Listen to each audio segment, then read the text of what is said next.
గతంలో రెండు కులాల మధ్య చిచ్చు పెట్టాలని చూసి దిగజారుడు రాజకీయాలు చేసిన జగన్కు ప్రజలే తగిన బుద్ధి చెప్పారని నీటిపారుదల శాఖ మంత్రి నిమ్మల రామానాయుడు వ్యాఖ్యానించారు. పశ్చిమ గోదావరి జిల్లా పాలకొల్లులోని తన క్యాంపు కార్యాలయంలో నిర్వహించిన మీడియా సమావేశంలో మాట్లాడారు. నెల్లూరు ఘటనకు కులరంగు పులిమి వైకాపా విషప్రచారం చేయడం ఆ పార్టీ రాజకీయ దిగుజారుడుతనానికి దివాలా కోరుతనానికి పరాకాష్ట అన్నారు. ఇద్దరు వ్యక్తుల మధ్య వ్యక్తిగత గొడవలకు రాష్ట్ర వ్యాప్తంగా ఉన్న ఆ రెండు కులాలకు సంబంధం ఏమిటని ఆయన ప్రశ్నించారు. నెల్లూరు జిల్లా రాళ్లపాడు గ్రామంలో జరిగిన సంఘటనను రెండు కులాలకు ఆపాదించడం వైసీపీ నాయకుల దిగజారుడుతనానికి నిదర్శనమన్నారు.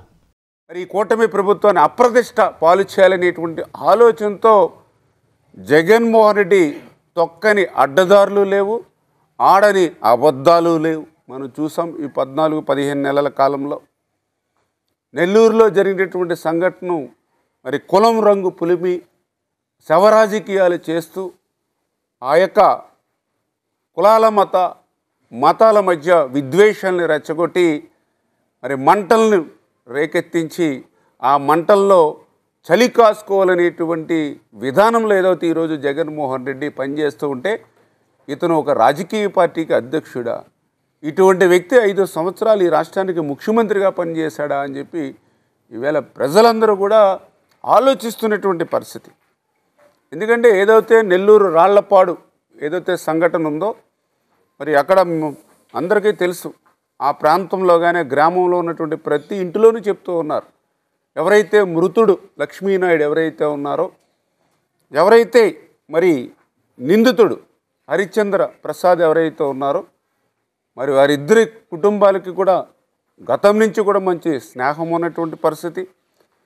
అటువంటి రెండు కుటుంబాల మధ్య ఆ స్నేహం వికటించి మరి అది వ్యక్తిగతమైనటువంటి కక్షలకు పోయి ఆర్థికపరమైనటువంటి లావాదేవీలతో ఆ కక్షలు మరింత పెరిగినటువంటి స్థితిలో మరి వాళ్ళ యొక్క ఏదైతే హరిశ్చంద్ర ప్రసాద్ మరి ఆయన ఆ లక్ష్మీనాయుడిని వాస్తవం ఆయన అత్యంత కర్కసత్వంగా మరి కారుతో అమానుషంగా గుద్ది చంపిన మాట వాస్తవం.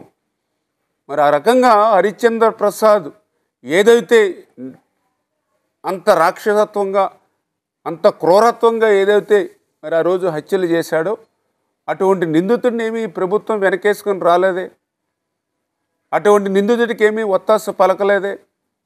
సంఘటన జరిగిన వెంటనే ఎవరైతే నిందితుడు హరిశ్చంద్ర ప్రసాద్ ఎవరైతే ఉన్నారో, హరిశ్చంద్ర ప్రసాద్తో పాటు అతని తండ్రి ఎవరైతే ఉన్నారో వాళ్ళ మీద ఇమ్మీడియట్లీ కేసులు నమోదు చేశారు, అరెస్టులు చేశారు, రిమాండ్కి పంపించారు.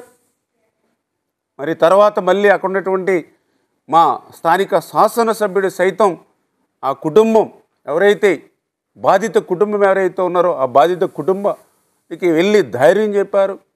ఆ బాధిత కుటుంబానికి సంబంధించినటువంటి ఎవరైతే పాపం చిన్న చిన్న పిల్లలు ఉన్నారో వాళ్ళను కూడా ఈ యొక్క ప్రభుత్వం తరపున ఆదుకోవాలని ముఖ్యమంత్రి గారు సైతం దృష్టిలోకి తీసుకెళ్ళి మరి ఆ పిల్లలకి ఏదైనా మనము ల్యాండ్ కానీ ఏదైనా ఆర్థికంగా కానీ ఆ ఇద్దరు పిల్లలకి సాయం చేయాలనేటువంటి విధంగా ఆ శాసనసభ్యుడు కూడా మరి ప్రభుత్వం దృష్టికి తీసుకుని రావడం, దానికి ప్రభుత్వం కూడా సానుకూలంగా స్పందించడం.